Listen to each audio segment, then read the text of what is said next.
Welcome back ulit dito sa ating YouTube channel at muli nagbabalik ang inyong kuyang kabayani na si Kuya Dave from Team Disena na patuloy na sumasaludo sa lahat ng OFW saan mang sulok ng mundo. Kabayani, matagal ka na bang nag-a-abroad? Maaring more than 5 years or 10 years or 20 years na sa iyong kumpanyang pinagtatrabahuhan? At ikaw ba ay curious kung magkano ba yung maaari mong maiuwi kung sakaling ikaw ay nag-resign or kung sakaling ikaw ay matanggal sa trabaho or matapos ang iyong kontrata? Pues mga kabayani, sa video ito ay pag-aaralan natin at ituturo ko sa inyo kung saan nyo malalaman or paano nyo makikita ang inyong end of service sa inyong kumpanyang pinagtatrabahuhan o sa inyong employer. Sa video ito, ipapakita ko muna sa inyo kung paano ba ito makompute kung ikaw ay nagtatrabaho sa Qatar or sa Saudi Arabia. So, siguro sa mga susunod na video ay pag-aaralan ko rin kung paano mako-compute yung sa iba pang mga bansa, lalo na yung mga sakop ng GCC region. So, alam naman natin, tayong mga nag-a-abroad, ito yung madalas nating inaasahan, lalo na dito sa Middle East, yung ating gratuity. Diba? Kasi kung natapos yung ating kontrata or tayo ay nag-resign, ay meron tayong inaasahan na makukuha mula sa ating mga amo or sa ating kumpanyang pinagtatrabahuhan. At iba-iba po yung computation nito mga kabayani. Dito sa Qatar, iba-iba rin po yung pagko-compute nila. Kasi merong ibang company na kinakalculate nila is 21 days per month na sasahurin mo times doon sa year ng iyong serbisyo doon sa tao na yon or sa kumpanya. At ang iba naman, 24 days per month. Ang yung iba, 28 days per month. Na-discover ko nga itong gratuity calculator na ito online dahil ako ay nagsisearch din kung paano ma-compute yung aking end of service at isi-share ko sa inyo ito ngayon. Disclaimer lamang mga kabayani, hindi ito guaranteed or hindi ito 100% accurate doon sa iyong makukuha kung sakaling ikaw ay magre-resign or kung sakaling matapos ang iyong kontrata. So, depende pa rin yan sa kumpanyang pinagtatrabuhan mo or sa amo na pinapasukan mo kung magkano yung ibabalik nila sa iyo. Pero mahalaga na kailangan meron tayong kopya ng ating mga kontrata para malaman natin kung ilang araw ba yung ating entitlement per month times the year of service ng ating pagtatrabaho sa isang kumpanya or sa isang employer. At kung sakaling bago ka lang dito sa aking channel, please huwag mong kakalimutan i-click ang subscribe button at ang notification bell para lagi kang updated sa mga bagong videos pa na aking ilalabas. Kaya huwag na natin patagal nito mga kabayani. Simulan na natin para malaman na natin at magkaroon tayo ng idea kung magkano ba ang maaari nating maiuwi sa ating end of service payment o yung tinatawag nating gratuity. Let's go!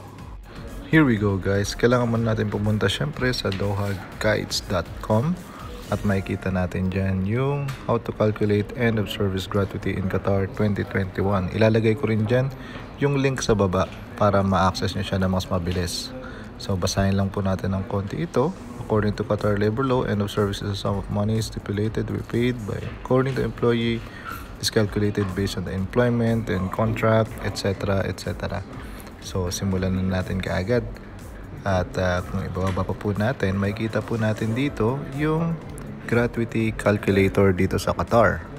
At ang kailangan nyo lang pong gawin ay i-fill up ang mga lines or ang mga space dito.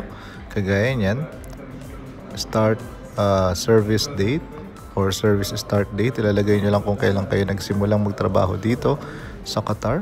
Let's say, for example, nagsimula ang isang empleyado dito noong 15th of June 2013 at plano niyang magtapos hanggang, let's say, December 31 or December 30, 2021.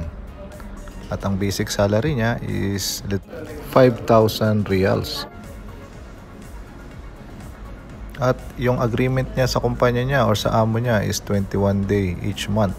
So ang makukuha niya is total of 29,918. So ganyan lang po kasimple yan. Pwede niyo pong i-edit at i-explore ang iba't ibang date or kung base po sa inyong pangangailangan, base po sa inyong nakasaad sa inyong kontrata. So try natin 2010 at ang sahod niya is let's say around 2,000 real. Kakalculate natin ngayon ang gratuity na kanya makukuha is 16,171. So napakarami pong option at pwede nyo pong palit-palitan yung mga details dyan para malaman nyo po kung magkano yung maaari ninyong makuha as the end of service payment or yung inyong gratuity.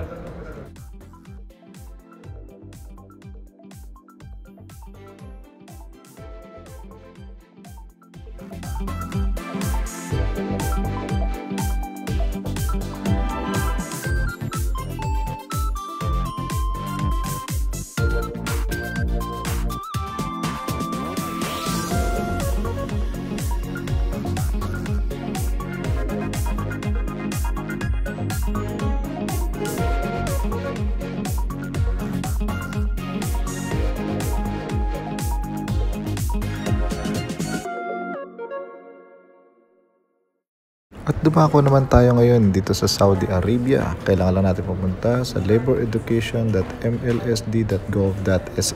Ilalagay ko rin po yung link dyan sa baba para mas madali po nating ma-access.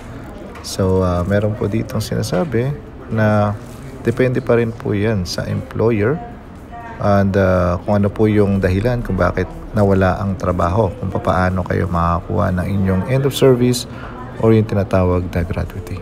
Let's start. I-select nyo lang po kung ano po yung type ng inyong contract, either fixed time or unlimited period. Next naman po niyan, yung end of service reason. Ano po yung dahilan? Bakit natapos ang inyong serbisyo sa isang kumpanya o sa inyong amo? Maaaring kayo nag-resign, na-terminate, or sa anong kadahilanan man. Magkano ang iyong salary at kung ilang taon na kayo nagtatrabaho sa kumpanyang iyon or sa taong iyon. Optional pong ilagay dyan yung months or number of days. And click nyo po yung equals at makikita nyo po sa taas kung magkano po yung maaari ninyong makuha as end of service payment or gratuity. Pwede nyo rin pong i-explore yan. Palitan nyo po yung mga details at i-check nyo po base sa nakasaad sa inyong mga kontrata.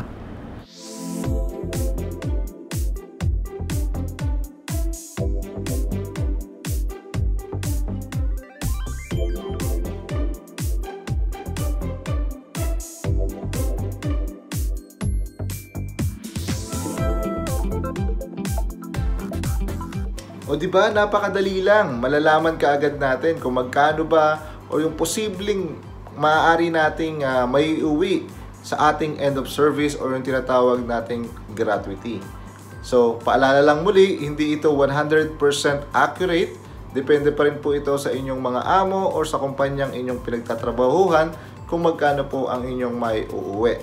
Pero kagaya nga na sinabi ko kanina, mahalaga na meron kayong hawak na kontrata ninyo para makita nyo doon kung ilang araw ba yung inyong entitlement per month or per end of service computation para kung sakali magkaroon man ng aberya ay meron kayong ipapakita.